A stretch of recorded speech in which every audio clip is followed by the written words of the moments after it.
Hi everyone, welcome to Tuesday. And like we do every Tuesday, we jump on and just have a look at the performance of the New Zealand Stock Exchange, being the top 50 companies, so the NZSX50. And before I jump across there, just remember, like normal, this is general advice only. It's for educational purposes. If you're looking for specific individual advice, then you do need to go and talk to your own financial planner or broker. So without further ado, let's jump across. Right, so here we have the NZSX50 up on the board, and just for last week, we can see that we had a little bit of a positive week. Nothing too much to get excited about. There was certainly a lot of selling pressure out there, and you can tell that by that particular candle, that there's a big tall wick above the green there where it actually ended up closing. These figures up here are just the pre-trading time. So that's why it's not showing too much there. Okay, so we have finished with 3 negative weeks in a row, and like I said, a slight positive. We can see with these moving averages as well, the market is actually trading below the 15-week, and it's just sitting at the 30-week moving average. So that is something that we do want to keep an eye on. When I do look down the bottom here, we can see that there is not a lot of volume. Okay, where earlier on we had some quite big spikes in volume, but that volume has certainly tapered off. So, where to from here, I honestly don't know.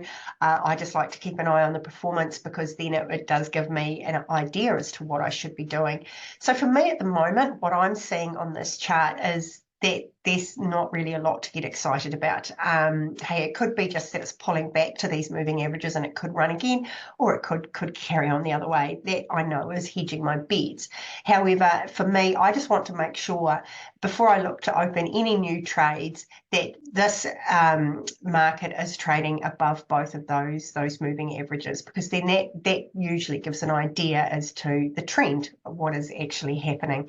So we're not, like I say, it is still trading above the 30-week moving average, not the 15. It has closed just below it, could close below it and then go on to rally again. And you can see that back through here, back in February last year, it did sort of close below that 15-week. Sure, it dropped off a bit and then it carried on. So, whether that's the same sort of pattern that we're going to see happening here, I really don't know.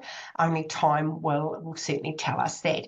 But just at the moment, like I say, we did have a positive week last week, and really it's just something to keep an eye on. The other thing too is there's not a lot of volatility in our market, which is great. So that's simply this ATR, so which is at about 200 points at the moment, divided by the market close, and that gives us around that 1.63% mark. So I like to also make sure that the market is trading under the 5% volatility mark. So yeah, like I say, not a lot to report this week. Come back next week and we'll see what the market does. But also, if you're watching this and you want to see on this Thursday, I'm going to look at Turner's Automotives. Turner's Automotive Group, and we'll just take a look at that share as well.